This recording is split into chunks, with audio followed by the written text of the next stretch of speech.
Saudara-saudari yang dicintai Tuhan, kembali bersama saya Pastor Jensi Sedede dari Rumah Retret Konstantini Ambawang dalam Renungan Minggu Biasa yang ke-16.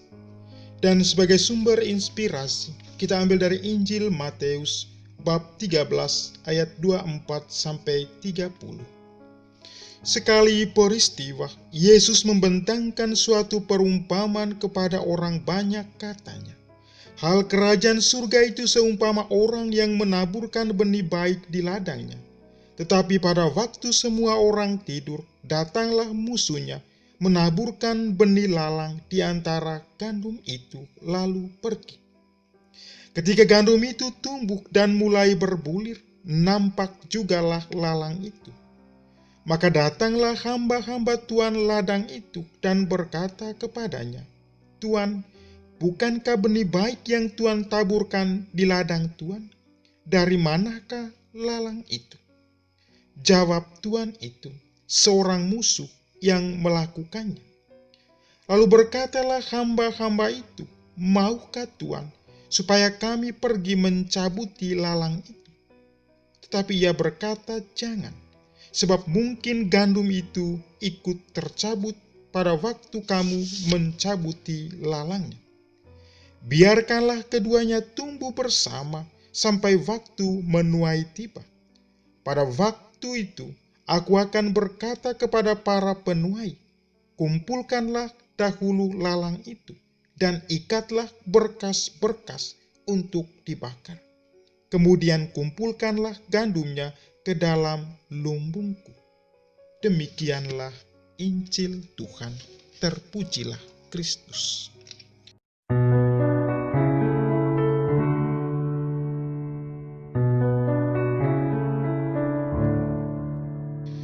Saudara-saudari terkasih, Injil hari ini mengisahkan perumpamaan gandum yang tumbuh bersama ilalang.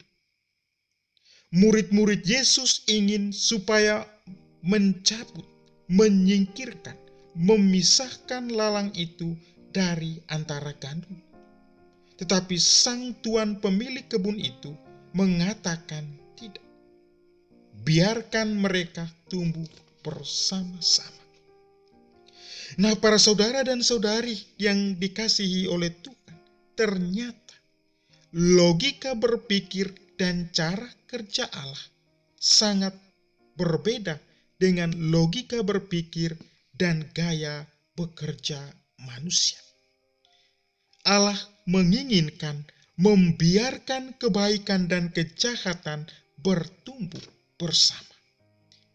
Allah tidak tergesa-gesa untuk mencabut, memisahkan, menyingkirkan lalang dari gandum, kejahatan dari kebaikan.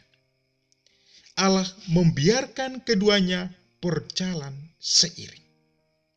Karena itu, Allah selalu bertindak sabar. Ia menunggu saat yang pasti, menunggu waktu yang tepat. Ia sabar menantikan hasil akhirnya.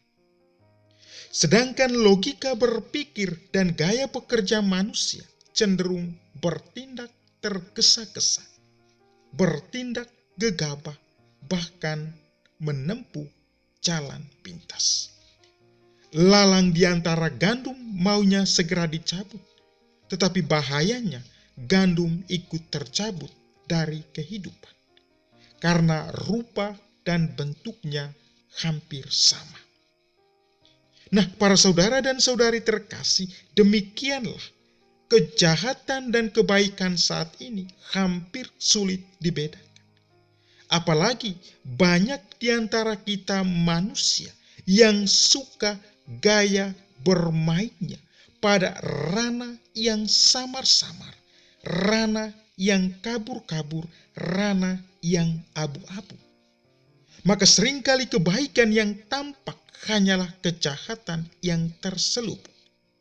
Namun dari buahnya kita bisa membedakan keduanya. Karena itu kita diajak untuk tidak gampang menghakimi, tidak gampang menyingkirkan, memisahkan orang lain yang mungkin kita anggap mengganggu dalam hidup ini, yang mungkin kita anggap seolah-olah virus dalam hidup ini, yang mungkin kita anggap seolah-olah suka buat masalah dalam hidup ini.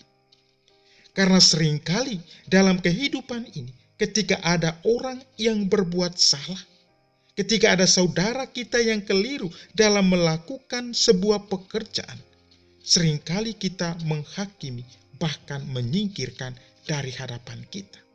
Di mata manusia, seringkali satu kesalahan bisa menguburkan 1000 kebaikan. Itulah sebabnya para saudaraku terkasih, Tuhan mengajak kita untuk sabar. Toh pada akhirnya nanti, biarkanlah Tuhan yang memisahkan. Biarkanlah Tuhan yang menghakimi, biarkanlah Tuhan yang menyingkirkan dengan adil.